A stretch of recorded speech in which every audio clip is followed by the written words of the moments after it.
Duna presenta Hablemos en Off con Nicolás Vergara, Consuelo Saavedra y Matías del Río. Auspicio de Banco BBVA, Movistar y CERT Chile, Larraín Vial, Volvo, Inmobiliaria Socobesa, Consorcio, Hertz, Cámara Chilena de la Construcción, AFP Habitat y Clínica Alemana. Duna, sonidos de tu mundo.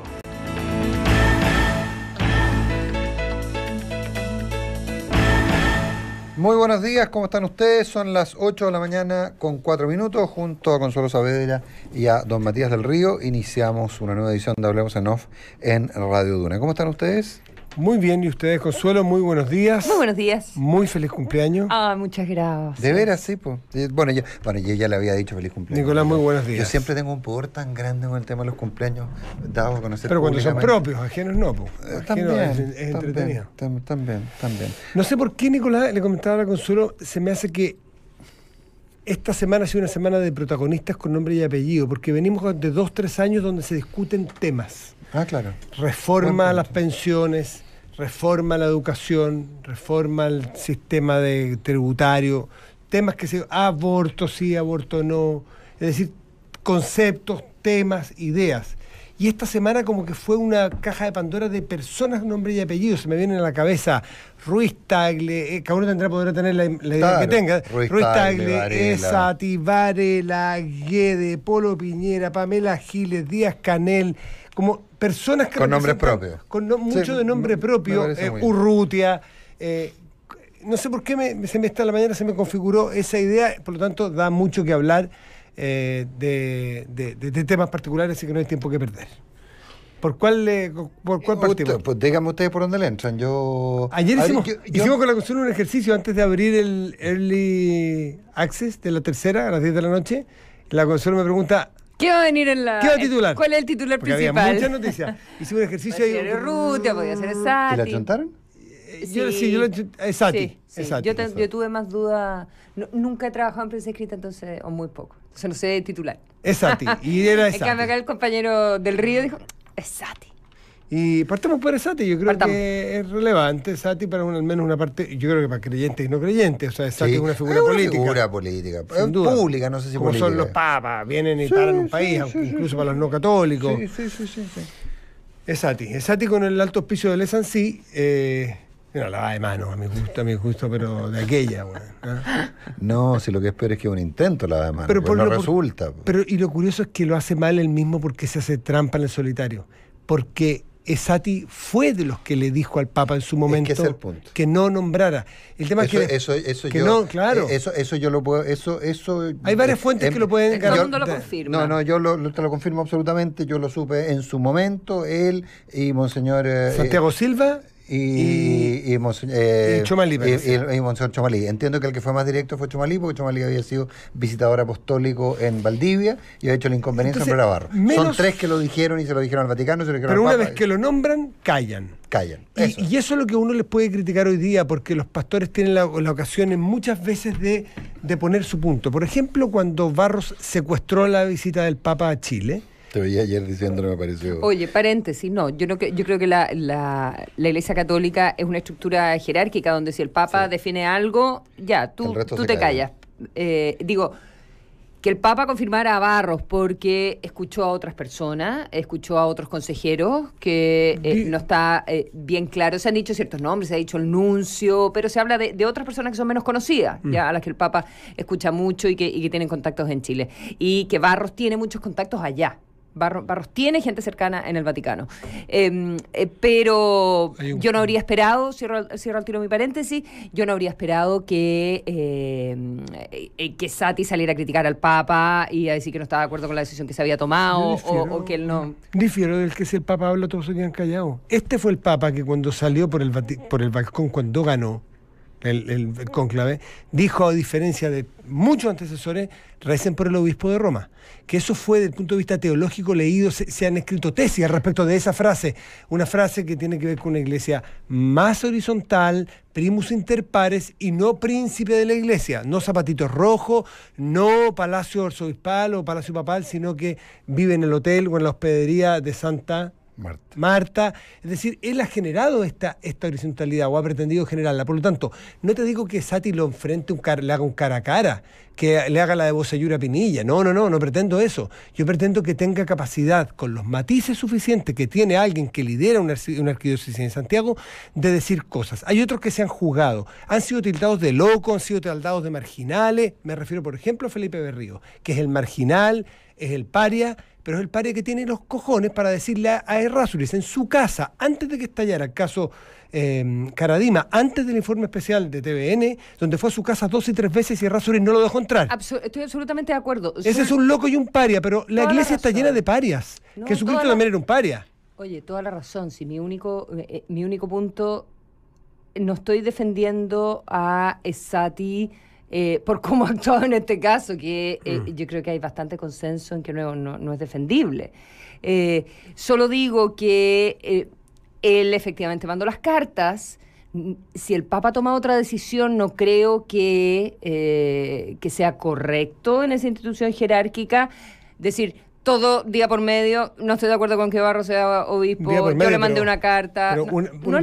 Eso no se hace, pero sí se hace, antes de que yo te interrumpiera, sí se hacen cosas como, hey, no puede ser, antes que lo interrumpiera la primera vez,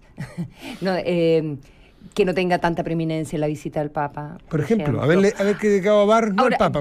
Ahora, en todo caso, Sati tiene mucha más historia para atrás como para venir a decir ahora que le dijo al Papa y todas las cosas que insinuó, que pregúntenle tal cosa al cardenal Errázuriz mejor. Es que estamos viendo un desfile, cuando digo yo, con el alto piso del Esancí, estamos viendo un desfile de muchos que están ahora lavándose las manos porque el 14 de mayo, creo que el 14 de mayo tienen que ir al Vaticano. Entonces, hoy día la pregunta que está instalada es, como el Papa dijo que lo habían engañado de alguna manera, lo dijo así, que no le dieron buena información, es ¿quién dice cuándo y lo antes posible que yo no le dije nada malo al Papa? Matías, estoy de acuerdo en casi todo lo que dijeron, puede que haya algo que tenga algún matiz, pero estoy de acuerdo en casi todo lo que dijeron ustedes dos. Pero yo le agregaría un punto. Esto lo que hace, intenta nuevamente don Ricardo Sati y 6 obispos, que me sorprende que estén ahí, intenta 3 de ellos al menos. ¿Por qué te sorprende? Porque 3 de ellos yo me hubiera imaginado que estarían en una posición un poquito más realista. Dale. Porque han tenido acceso a más información, porque tienen más calle, tienen más iglesia. Yo esperaría una cosa distinta. Pero el punto práctico es que lo que hace el Monseñor Sati en esta puesta en escena, un poquito al estilo montonero argentino, así esta mesa de sindicalista argentino, de todos alrededor del principal, lo que hace Monseñor Sati es pretender convencernos a todos que el único problema se llama Juan Barro. Y no es el único problema, por favor, si el Papa no escribe esa carta por un problema por un problema de esa dimensión. O sea, si efectivamente el único problema de abusos y el único problema de encubrimiento y el único problema de acciones erróneas en la Iglesia Católica fuera el caso del Bosque, sería... Perdónenme. Sería fácil. Sería fácil y sería espectacular. Terrible por las víctimas y todo lo demás, pero habríamos tenido un caso aislado, enquistado, que tendría explicaciones en relaciones sociales. En fin, podríamos encontrar explicaciones muy fáciles.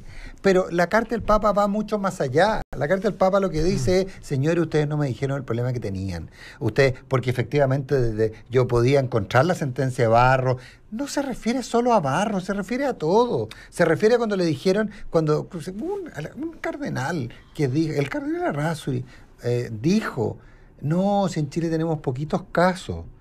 Gracias a Dios tenemos poquitos casos. Tú sabes que hay una cifra, no sé la fuente porque no me la supieron dar, pero alguien que él como fuente me parece creíble y estudioso y es un sacerdote por lo demás, que en Chile es en torno al 4%. 4% la cantidad de sacerdotes involucrados en casos de abuso. ¿Del total del clero? ¿Era pedofilia o abuso en total? Pedofilia, 4%. Clerical. Claro. Esa fue la descripción que se exactamente. Pues estábamos con la Consuelo, con la persona que nos dijo. 4%. Y en el resto de Latinoamérica, 1%. Sí. O sea, hay un problema en Chile. Hay un problema puntual. ¿Te acuerdas, Nicolás Matías, que nos preguntábamos hace algunos días que estábamos quedando al mismo nivel en la raya para la suma de Boston, Irlanda y Chile? Y nos hacíamos la pregunta de si esto era porque el Papa estaba sobre reaccionando para poder compensar por el error que había cometido, el error de diagnóstico en base a información equivocada o lo que fuera, la equivocación. Y que esto se le había convertido en un tsunami de vuelta y que por eso estaba poniendo a la Iglesia chilena a ese nivel del problema, a convocar a todos los obispos y escribir además esta carta, y que probablemente vendrá otra. Y la verdad es que las señales están indicando que el problema es tan sistémico, que hubo tantos casos, se manejaron tan mal, y hubo encubrimiento, no solo mirar para el lado, hubo encubrimiento. Entonces, no es porque el Papa quiera él quedar bien ahora, que nos apunta con el dedo a la Iglesia Católica de nuestro país. Es porque la Iglesia Católica de nuestro país está efectivamente al nivel del problema que hubo en Boston y en Irlanda. Y eso es tremendo. Y yo creo, yo no sé si en términos numéricos, y esa cifra que ustedes dan yo la conozco y es efectiva, es un estudio que se hizo de que mezcla las denuncias civiles con las denuncias penales, las denuncias eclesiásticas con las denuncias penales, a veces porque en algún minuto se había hecho un estudio y daba un número más alto, pero el problema es que sumaba 2 veces porque había casos que estaban en la justicia eclesiástica y también estaban en la justicia civil, claro. pero en fin, hay una cifra corregida y yo entiendo que da, yo entiendo que da por ahí. Creo que incluye más cosas, ¿eh? Creo ¿No solo pedofilia? Claro, no, creo que incluye, juicios de paternidad sobre sacerdotes, en fin, cosas, creo que incluye más pero cosas. Peras con pera, nosotros 4, el resto de Latinoamérica promedio 1. Sí, claro. Aquí tenemos un problema severo. No, y si fuera, yo creo que peras con pera así estricta debe ser 2, 3, pero igual el doble, po. Entonces déjate cera, o sea, no, por favor, no, ni lo miremos. Entonces yo creo que... Igual otro se pregunta si es porque en Chile se ha empezado a conocer más, a denunciar más y tienes más información. Quizás la cifra oculta... En otros lados más alta, pero en todo caso da lo mismo, compararse, las comparaciones son dramáticas, ya lo decía Parra. Un análisis interesante que podría darse, porque uno empieza a explicar, si tú tienes una iglesia chilena que tiene 4% versus 1 promedio del resto de tu región, algo pasa puntual en Chile. Uno podría preguntarse cuándo se jodió la iglesia chilena, no estoy hablando desde el punto de vista vargallosiano, cuando se jodió el Perú, famosa frase. Sí, y una tesis, miles de tesis, pero una tesis que es plausible, que mira que es curioso, lo que era tu virtud se te convierte en tu problema. Que la iglesia chilena, dada lo que sucedió en dictadura, y que la iglesia chilena jugó un papel tan preeminente, tan importante de defensa de los derechos humanos, y tuvo tanta cercanía con la población y con la gente de a pie, que de alguna manera se tardó o ralentizó el proceso de revisión de cosas. Es decir, tenía las pequeñas debilidades. Claro, porque tenía, exactamente, tuvo tanto saldo a favor la iglesia chilena que en su momento no se revisaron procedimientos, que la gente no tuvo, muchas veces le daba entre pena, entre pudor, culpar a algún sacerdote porque se le venía encima. Pucha, la iglesia chilena tanto hizo durante la dictadura en bien de la gente y de la defensa de los derechos humanos y de la justicia, que cómo vamos a hacerle esto a la iglesia. Y eso fue al final pésimo. Y muchas de esas cosas probablemente una tesis, muchas de esas cosas probablemente pasaron y eran conocidas en la época de Pinochet, y al ser conocidas en la época de Pinochet se preferían guardar, porque se atribuían algunas de ellas a maniobras de la DINA. Este 4%, que otro dato interesante, es transversal a grupos políticos, grupos sociales. Total. Que es transversal a muchísimas cosas que estaban a favor y en contra de la dictadura, que callaron o que no callaron. Es decir, está en todas partes repartido. Dicho todo lo anterior, Nico, yo no sé cómo tú lo ves, ¿por dónde se sale de esto? Se sale como sale la iglesia, como salen, o sea, a ver, aquí hay, primero que nada, confesión, arrepentimiento, verdadero propósito de enmienda y reparación. Pero eso no lo veo en tu línea de la conferencia de prensa peronista. Claro que no. Y limpieza también. Claro que no. Sí, limpieza de personas. Esa es la expiación. Sí. Pero claro que no lo veo, Claro que no lo veo, Ya, claro, claro que veo, pero dame un segundo. La de Hermes Soto, como decía Matías del Río en una conversa el otro día. La gran Hermes Soto. La gran Hermes Soto. Es que yo creo que va a pasar la 20, claro, va a llegar a las 20 horas. Abajo, hay gente preparada abajo para hacerse cargo de, vamos a tener un de matar al padre. O sea, vamos a tener un arzobispo de 35 años. La generación anterior no estuvo a la altura de nada. Yo creo que hay de nuevo hay una generación perdida, tal como hay una generación perdida en política, no tal como hay una generación perdida. Yo creo que hay una generación perdida en la iglesia, y eso va a llevar probablemente a que tengamos obispos muy jóvenes, ya los hemos tenido en Chile, y que probablemente podamos tener eventualmente obispos que no sean chilenos. Yo creo que podemos tener. ¿En serio? Sí. ¿Y que venga afuera? Sí, absolutamente. ¿Que es una forma de intervención? Claro, por supuesto. Yo me temo que eso pueda ocurrir. O sea, no me temo, Este papa sabe intervenciones, porque en la provincia jesuita de Argentina, cuando él fue provincial, después de una crisis que hubo, se intervino. No sé, no recuerdo de qué manera, si lo juntaron con la uruguaya, una cosa así, que yo lo leí en su momento. Y lo separaron de la chilena. Lo separaron de la chilena. No sé cómo fue, pero sé que hubo una suerte de intervención ahí. ¿Obispos que vengan de afuera? Bueno, Bessati, italiano. Ya, pero vivió hace un montón de años en Chile. Eso sí, me llegó muy jovencito. O sea, no sé si uno puede... Es que no entiendo el tema, me declaro sí, entiendo incompetente. Que sí. ¿En qué sentido, perdón? De que si tú puedes traer desde afuera un obispo y que se suma a la Conferencia Episcopal Chilena. Totalmente. Don Perico Los Palotes, tú puedes nombrar, Monseñor Perico Los Palotes. No, tú podrías nombrar un arzobispo. Alcalá de Henares. Tú podrías nombrar obispo a un sacerdote español o traer a un obispo y nombrarlo en un lugar. No, absolutamente. No tiene ningún límite territorial en esa materia. No tiene ningún límite territorial en esa materia. Interesante, no eso podría llegar a ocurrir. Ahora, yo no sé si se llega a ese extremo, pero yo creo que aquí va a haber muchos cambios en la Conferencia Episcopal, pero también va a haber muchos cambios en la iglesia. O sea, yo creo que a los curas les va a tocar mucha pega, pero a los laicos les va a tocar más pega.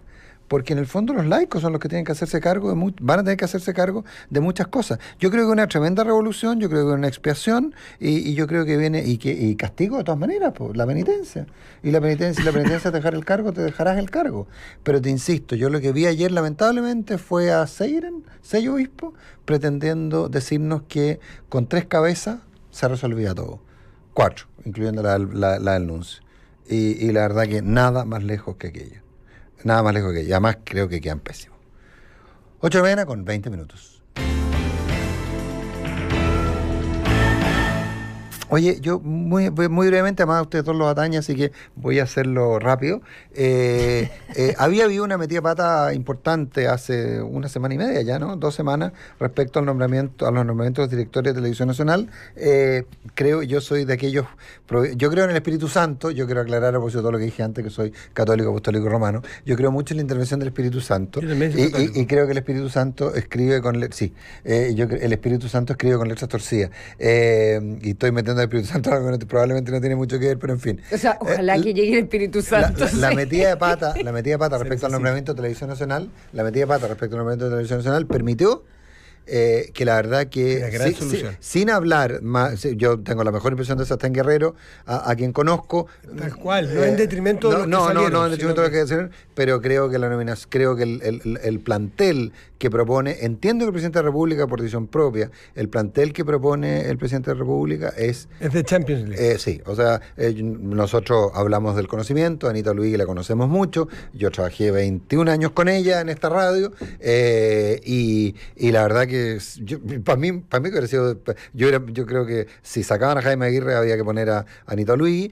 pero creo que lo va a hacer muy bien. Es alguien que sabe de los medios, alguien que sabe construir medios, alguien que además tiene una formación académica de primer nivel. De la Pilar Vergara, no vamos a hacer mayores comentarios, todo el mundo conoce sus capacidades. Creo que Gonzalo Cordero es uno de los tipos con mejor análisis político que hay en Chile, y por lo tanto... y político que conoce de comunicaciones mucho, esa es otra característica. Por eso te digo, y tú tenés ahí en el directorio que diga, oye, paremos un momento, ¿qué estamos haciendo? Oye, tenemos claro esta implicancia, que te capaz en fin, creo que ese viejo refrán popular, para no ponerme tan trascendente, de que no hay mal que por bien no venga, en este caso... Y súmale que en el directorio ya está Máximo Pacheco, que es otro tipo que ha dado muestras en el ámbito público y privado ser un tipo excepcional.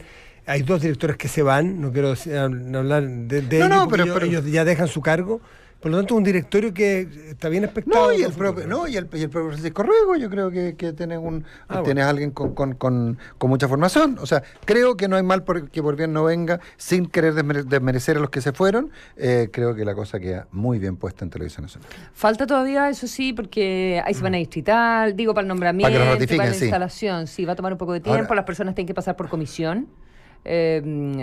Y luego es la votación en el Senado y la semana que viene es distrital, así que esto no va a salir antes de mayo. Sí, no va a salir antes de mayo, pero el directorio ya podía sesionar, entiendo. Sí, el directorio sesiona, pero evidentemente tú no vas a tomar decisiones no, más trascendentes. Ni vas a empezar con el tema pero la verdad es que si se produjera de los dineros de la capitalización, pero la verdad que tengo la impresión que la ratificación debería ser mucho más simple, ¿no? Sin duda. Sí, sin duda. O sea, no. Bueno, y además estaba la otra desprolijidad de los 5 semestres, o sea, no fue solo la desprolijidad de las mujeres, sino de otros requisitos básicos para el cargo, de tener algún título de alguna carrera con 5 semestres. Con 5 semestres rendidos. Bueno, todo sirve de aprendizaje. Son las 8:23 minutos.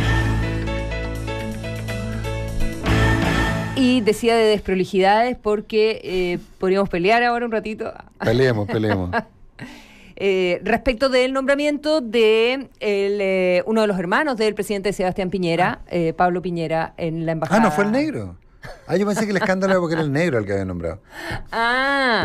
No entendía nada. Por eso estabas diciendo. Ahora entiendo. Yo creo que no hay que preguntarse. En el Duna en Punto lo que estabas diciendo. Yo creo que no hay que preguntarse por qué lo hizo, sino que para qué. ¿Para qué? ¿Quién tiene necesidad? Yo no voy a meterme en el para qué. ¿Por qué? No, porque ¿Por qué no te metes en el para qué? ¿Por qué en el para qué? Estamos enredados. Sí.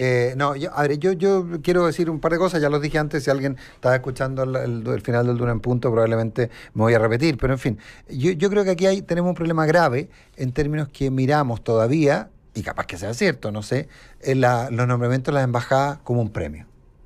Lo miramos no como una oportunidad de servicio público, sino que como un premio. Y por lo tanto, que esta repartición de regalos que son las embajadas, bueno, se pueden hacer a los cercanos políticos, pero a un hermano, no, eso es muy feo. Yo tengo la impresión que nadie cuestionó en su minuto cuando Pablo Piñera, cuando Pablo Piñera fue subsecretario de Hacienda, nadie cuestionó, cuando Pablo Piñera fue director ejecutivo de televisión. No fue subsecretario de Hacienda con su déjame terminar. ¿En contexto de No, calma. ¿Lo han costado? Tenía un hermano senador, después fue director ejecutivo de televisión. No, perdón, fue consejero del Banco Central, director ejecutivo con la ratificación del Parlamento y con el voto favorable de su hermano, fue director de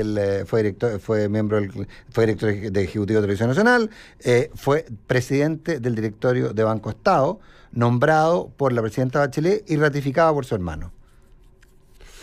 ¿Ahí no era nepotismo? ¿Sí? ¿Cuando su hermano ratifica? Probablemente sí también. Para pesar de que estaba nombrado, que el banco había andado bien. Pero son cargos técnicos. Son cargos que tienen que ver con la especificidad de su profesión. Pablo Piñera tiene una trayectoria súper destacada y tú misma la has mencionado. Ha sido una persona en primera y en segunda línea de cargos relevantes en nuestro país por muchísimo tiempo. Demócrata cristiano toda la vida, si bien ahora hace poquitito se fue del partido. Pero la idea del para qué es que los nombramientos en las embajadas no necesariamente son técnicos. Entonces, dicen que puede ser muy cercano a Argentina, que puede tener muy buena llegada, en fin. Yo creo que es un ruido completamente innecesario y que la comparación que se hace respecto de si su hermano votó, que habría que revisar si votó, que en una de esas se abstuvo por ser su hermano. Si es que estaba... No sé si votó por él cuando fue consejero. Yo creo que sí. Piñera ya no era senador. Habría que revisarlo. Sí, pero digo que no me consta si votó o no por él. Pero es un nombramiento de otro tipo en una embajada, ¿verdad? Porque las embajadas son nombramientos políticos, finalmente. Y eso creo que hace una diferencia. No son nombramientos técnicos.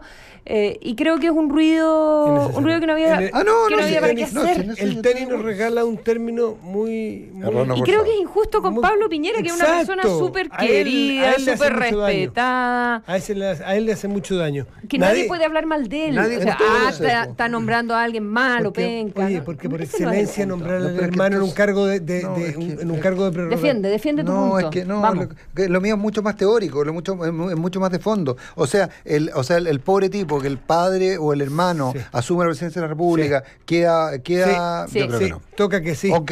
Toca que sí.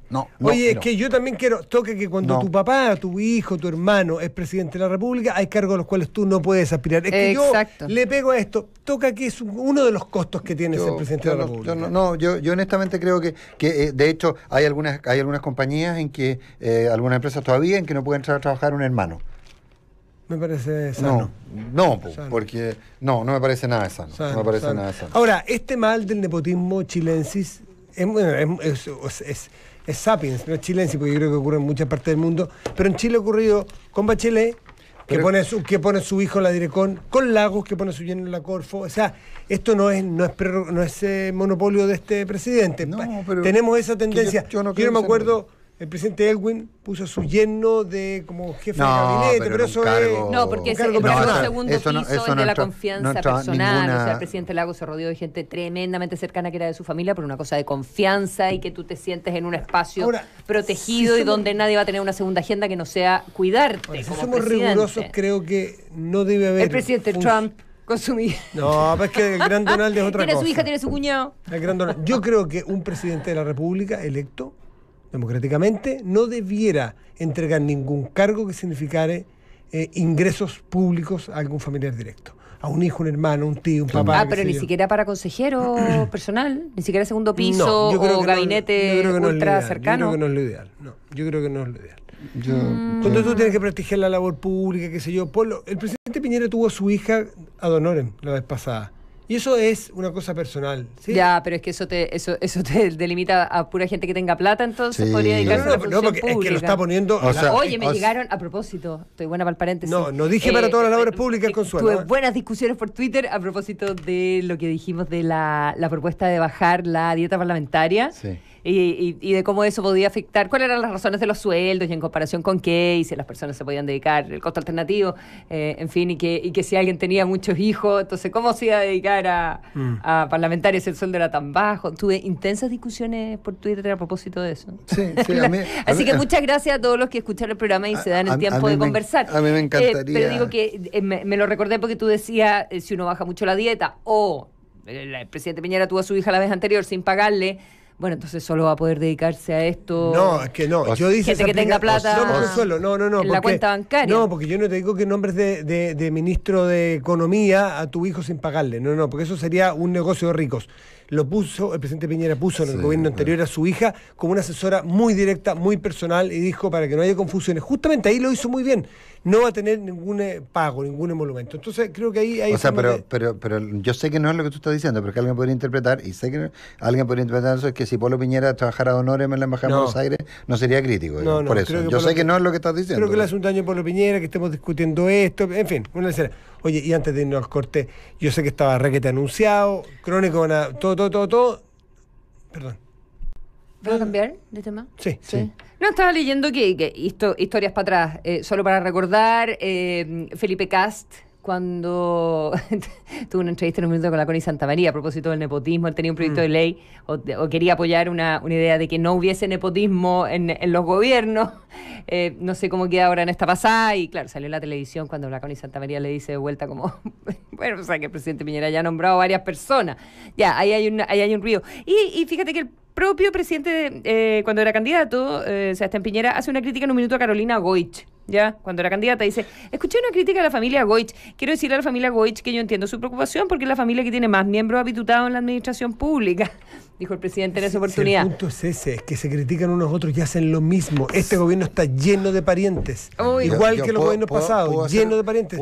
Y no necesariamente todo es malo, pero no se laven la boca. Poner a alguien para que reciba un sueldo por no hacer nada es nepotismo y es corrupción. El hermano de Carolina Goich no hace nada, es director de... No, porque estábamos hablando de Carolina Goich. No, pero sí, pero lo que pasa es que lo que se planteaba en ese minuto respecto al hermano que era del INDAP, creo. No, es del del Cercotec. Sí, bueno, da lo mismo, no era el punto. Había más hermanos que tenían más roles. Alguien que esté en el servicio público y no haga nada y cobre sueldo es un fresco, se llame como se llame. Aquí estamos hablando de nombrar hermanos pero tú querías plantear algo más. Sí, que ayer se hizo carne, algo que sabíamos que iba a ocurrir, pero entonces no tiene novedad, pero ver la imagen a mí me parece vomitiva, ver cómo las dictaduras... Oye, está fuerte hoy día. No, pero es que ver las dictaduras hereditarias... Sí. Ver cómo con el dedo tú pones y tú alargas una herencia de 50 años de dictadura, como pasa a los Castro, cómo actúan como si fuesen su parcela. Es decir, nosotros ya no estamos en condiciones de administrar las parcelas, entonces vamos a nombrar nosotros, a ver, vamos a ser casi headhunter, me gusta ese, para que dirija mi fondo. No pero si hubo una votación, tú no entiendes nada.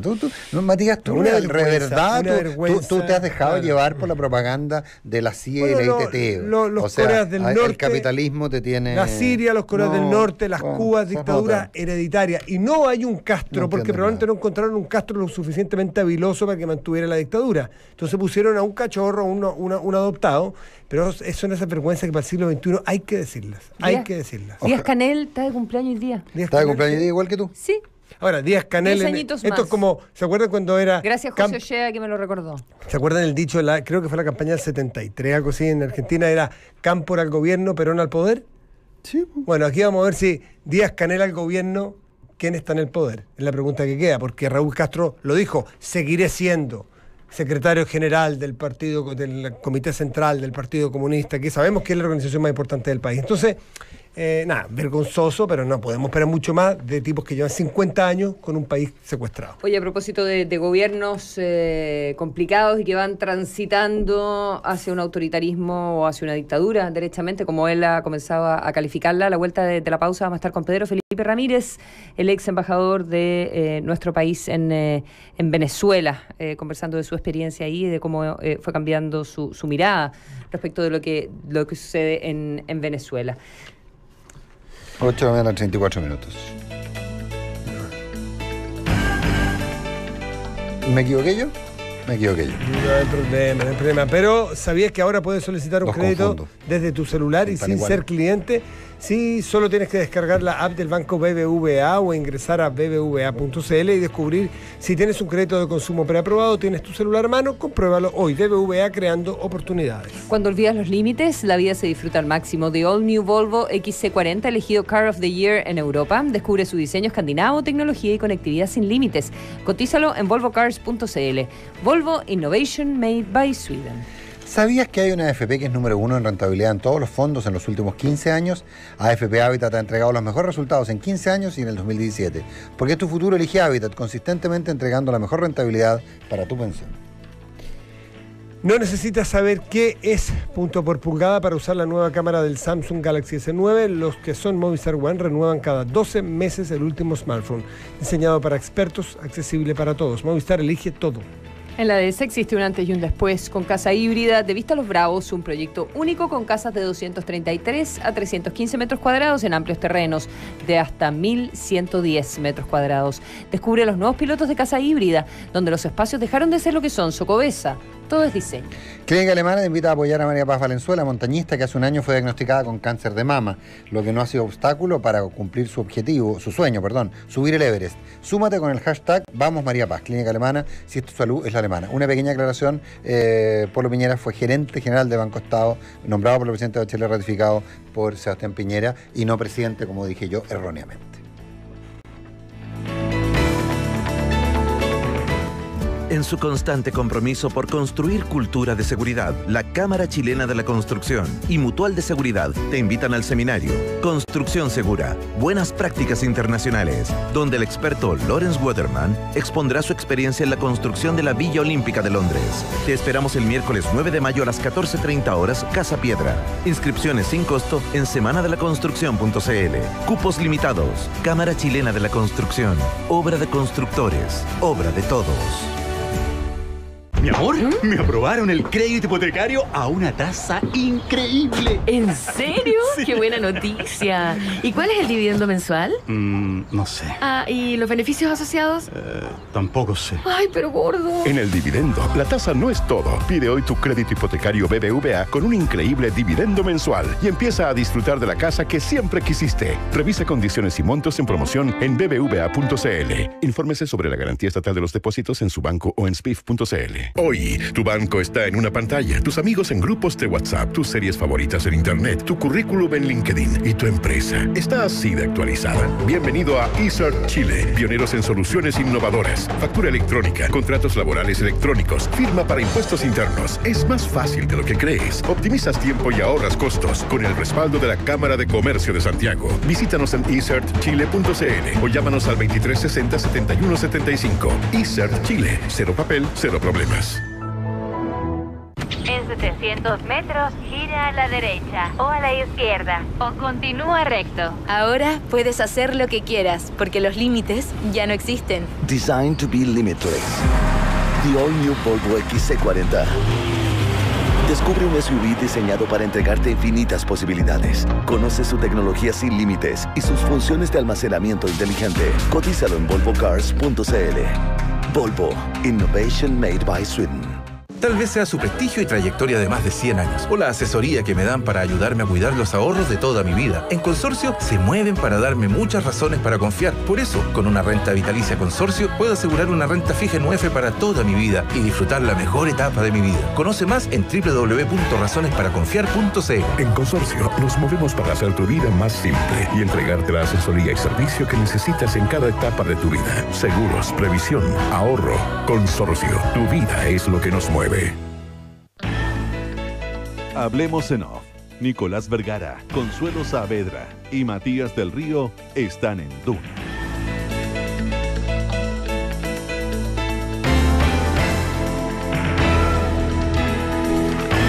Pensando en digitalizar tu empresa, conoce eCert Chile, firma y facturación electrónica, contratación remota y biometría facial, entre otros servicios para potenciar tu negocio. Contáctalos al 2360 7175 o ingresa en www.e-certchile.cl con el respaldo de la Cámara de Comercio de Santiago.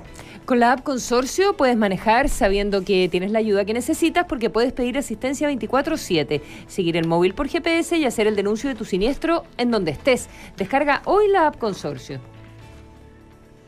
Confía tus inversiones en manos de expertos con cuenta activa de la Reinvial, un servicio en donde especialistas en inversiones estarán analizando los mercados e invirtiendo para ti. Conoce tu cuenta activa en lareinvial.com.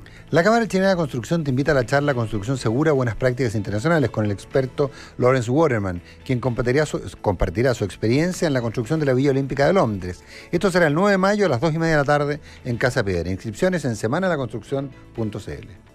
Esta sí es noticia, arrienda en los feriados de mayo o cualquier fin de semana y aprovecha la tarifa súper rebajada de Hertz. Rentacar desde 23.900 pesos diarios. Sácale el jugo a tu descanso porque además acumulas millas Latam Paz. Haz tu reserva en hertz.cl. Son las 8 de la mañana con 40 minutos. Presenta a nuestro invitado, Nicolás. ¿Te lo tengo que presentar yo? Sí. Bueno, con gran gusto. La semana pasada, un Twitter, a mí personalmente, yo no había visto la entrevista, la vi después, pero un Twitter de Claudio Rego, que alguien me mandó, porque yo no tengo Twitter, como ustedes bien saben, te alertó. Me alertó respecto a que un exministro de Salvador Allende había firmado con todas sus letras que el gobierno de Venezuela era una dictadura. Y él aplaudía, Claudio Rego aplaudía que eso hubiera ocurrido. Y dije, ¿quién fue? Pedro Felipe Ramírez. El nombre me vino, por cierto, a la memoria. Leí su entrevista en el diario La Tercera. Y la verdad que nos pareció un caso muy interesante, más allá, un personaje muy interesante para conversar sobre Venezuela, pero también conversar sobre la evolución política, la evolución política de Chile desde del periodo, desde el 60 en adelante. Él fue diputado electo por la democracia cristiana, fue uno de aquellos que se fue al MAPU, se fue del MAPU a la izquierda cristiana, y por lo tanto alguien que vivió el exilio en Venezuela, por lo tanto conoce mucho Venezuela, y alguien con quien esperamos sea muy interesante conversar de los últimos 50 años de la política chilena y latinoamericana. ¿Dijiste que fue el embajador en Venezuela? Nunca dije que fue embajador. No, nuestro embajador en Venezuela. Ah, no dije que fue embajador. El último gobierno de que partiste porque había sido ministro de Allende. Ministro de Allende, claro. y que fue exiliado en Venezuela y que fue... Viene volviendo de la embajada. De la embajada. Claro. Y fue el último... No dije que fue nuestro último. Pedro Felipe Ramírez, muchas gracias por estar aquí. No, muchas gracias a ustedes por invitarme. Dado que el tiempo es muy exiguo, ¿en qué momento se produce el punto de inflexión de que usted, chavista reconocido, llega a Venezuela y se da cuenta que está viviendo en una dictadura que atropella los derechos humanos o que viola los derechos humanos y que es corrupta hasta el tuétano? Bueno, siempre esas evoluciones son paulatinas, no hay un punto exacto. Yo creo, sin embargo, que en el momento que se instala la Asamblea Nacional Constituyente, ¿no? Ahí hay sin duda un punto de inflexión porque se instala de una manera prácticamente unilateral un organismo que pasa a constituirse en un organismo suprapoderes. Está sobre todos los poderes. Curiosamente, es una asamblea constituyente que puede legislar, puede tomar decisiones administrativas, y hasta ahora que se sepa no ha redactado ni siquiera un artículo de la nueva Constitución. Entonces, claramente eso era para poder legalmente hacer lo que quisiera el gobierno, y eso en cualquier parte del mundo se llama dictadura. Usted ha destacado el proyecto chavista, el cual usted respetaba y todavía respeta como un proyecto que considera que ya no existe. Y marca una diferencia. Y marca una diferencia porque considera que al final ponía a los pobres en el centro de la preocupación de un país, de un Estado. Así es. Y que a usted como una persona de izquierda eso era lo que le parecía esencial y destacaba en lo que habían sido los gobiernos de Hugo Chávez y que por eso usted los respaldaba. ¿Por qué se distorsiona eso en Venezuela? ¿Por qué Maduro se convierte en otra cosa a su juicio? Difícil saber eso, ¿no? Porque ya meterse en la intimidad de cada una de las personas, ¿no? Y yo creo que, a ver, para mí ser de izquierda y ser corrupto es incompatible. ¿No? Absolutamente incompatible. Entonces, cuando una persona en un momento determinado favorece la corrupción, para mí no es de izquierda. Cuando uno habla de corrupción en Venezuela, ¿de qué tipo de corrupción está hablando? ¿Quién se está llevando? De un altísimo nivel de corrupción. Pero un par de ejemplos. ¿Son los generales que están a cargo de la empresa pública? Le voy a contar un par de cosas.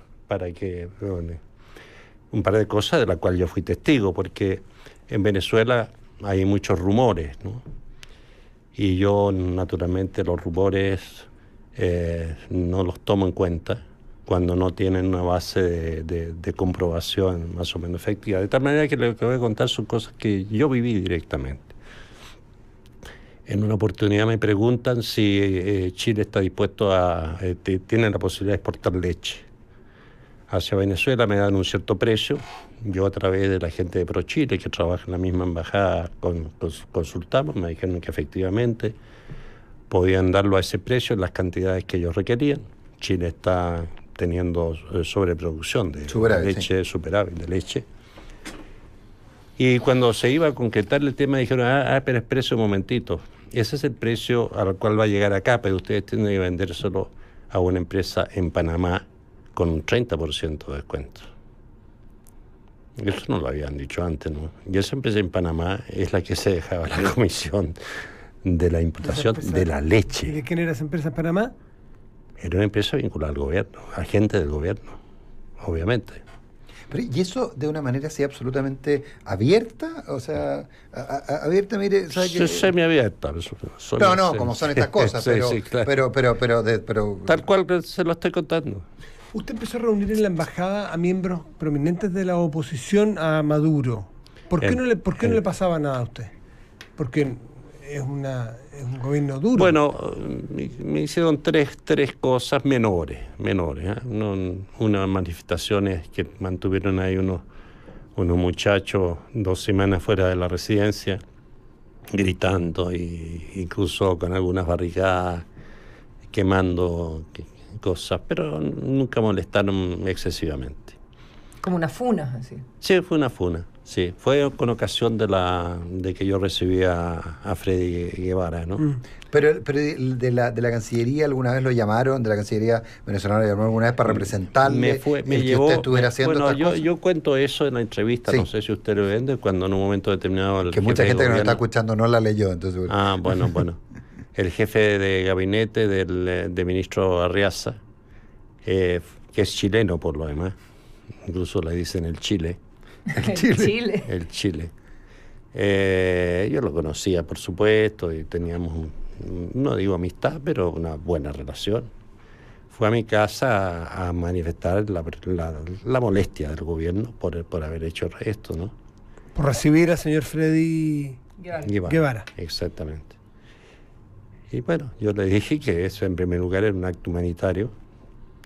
Él decía que le parecía increíble que un exministro Allende pudiera estar defendiendo a un terrorista y que atacaba a un gobierno de izquierda, ¿no? Y la respuesta a mí que le di le dije dos cosas. Punto uno, por favor no se comparen con Allende. Primero, nosotros no tuvimos en los 3 años ni un solo preso político, ¿no? Y aquí hay varios cientos de presos políticos.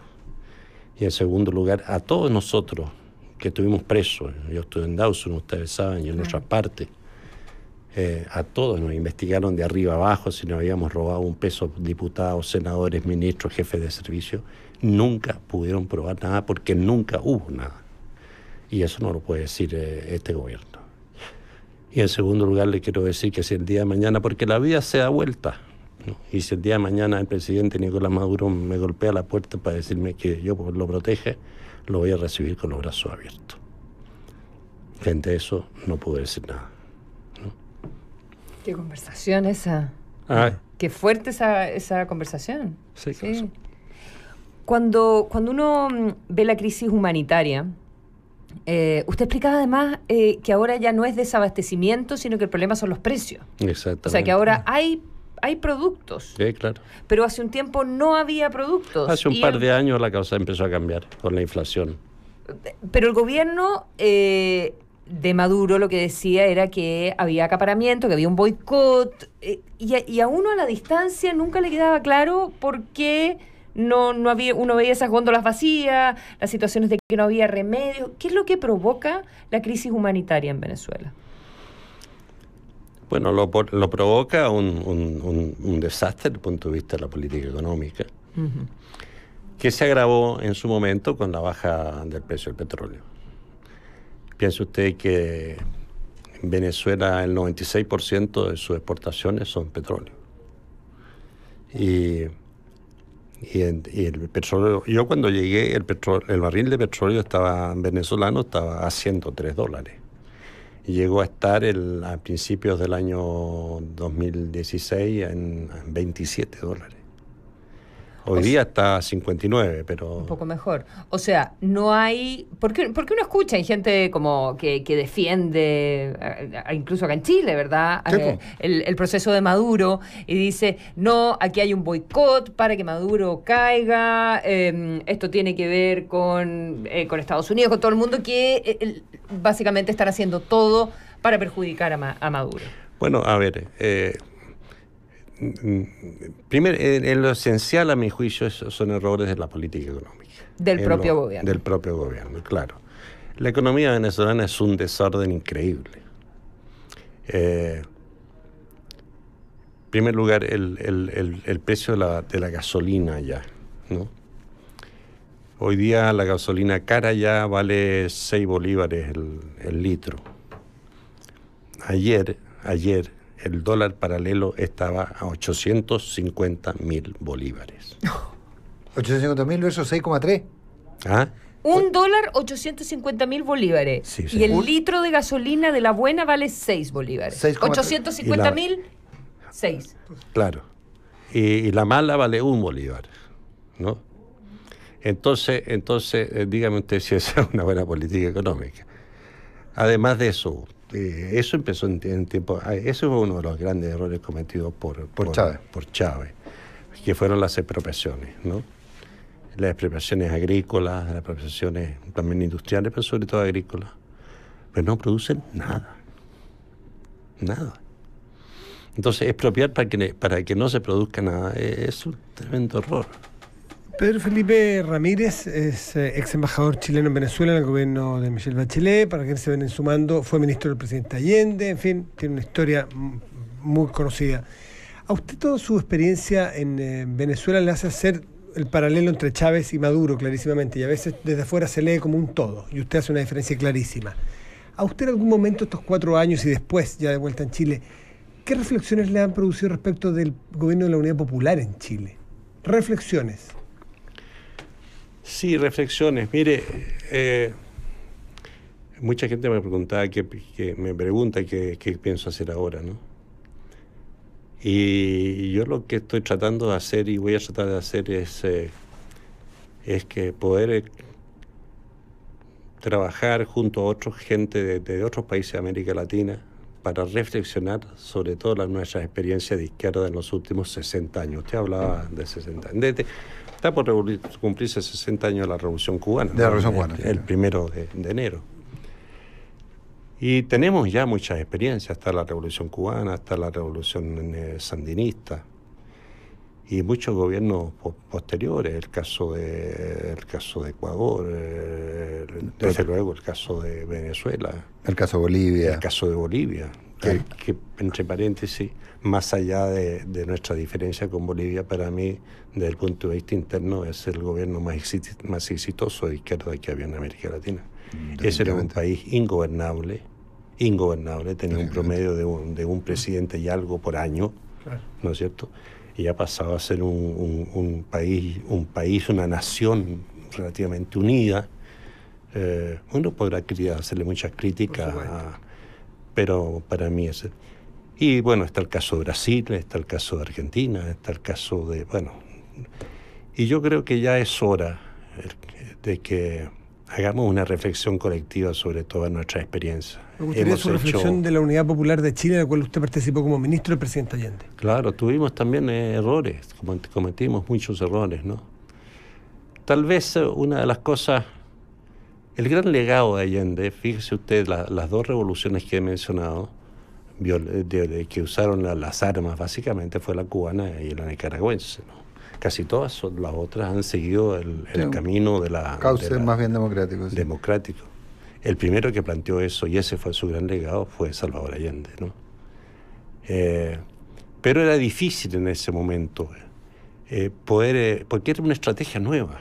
Había que inventarla, ¿no? ¿Cómo hacer estos grandes cambios en democracia, respetando todas las reglas de la democracia que conocemos, ¿no? ¿Y por qué fracasa el proyecto de la Unidad Popular? Si finalmente era rupturista, bueno, desde la propia Cuba no tenía muchas ganas de un proceso de este tipo, digamos. Claro.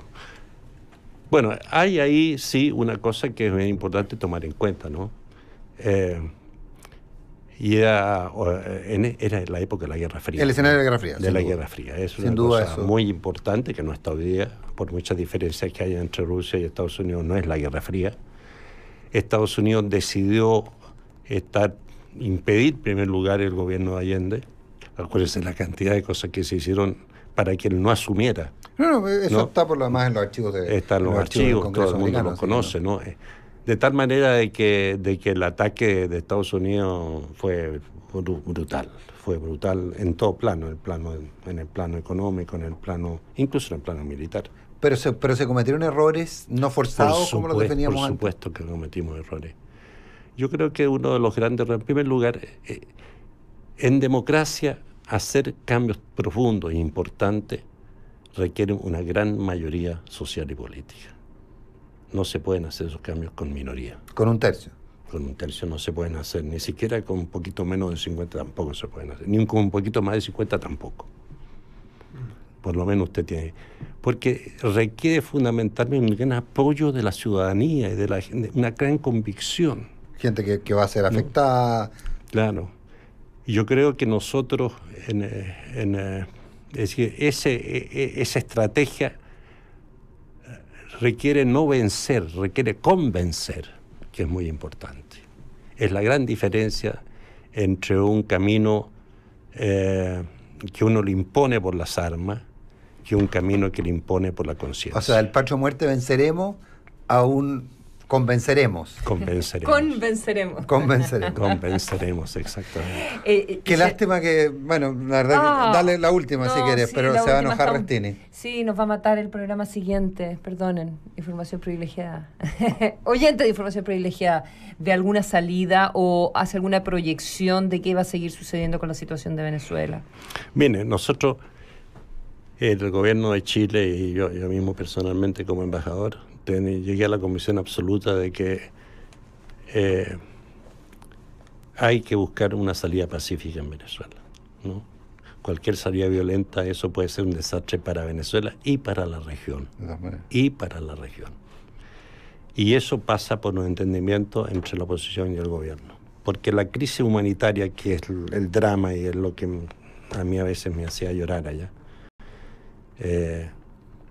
es producto de la crisis económica. Y la crisis económica hoy día es producto de la crisis política. Entonces hay que resolver la crisis política.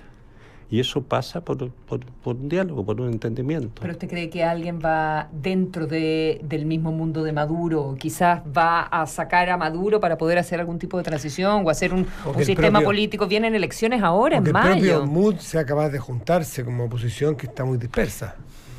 Sí, no, pero sí, es cierto que está dispersa, es cierto eso.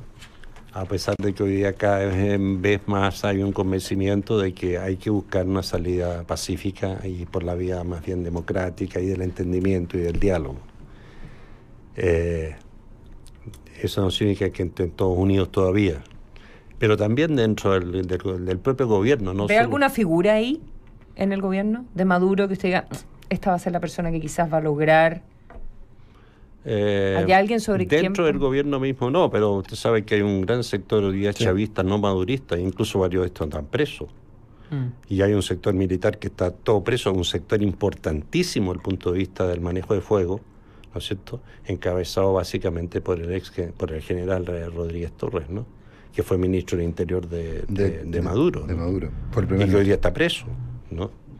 Y además de eso le quiero decir que horas antes de yo venirme, se me acercó un viceministro para decirme, habemos muchos en el gobierno que estamos organizados en el gobierno y que queremos que se posterguen las elecciones y haya una verdadera diálogo en el gobierno.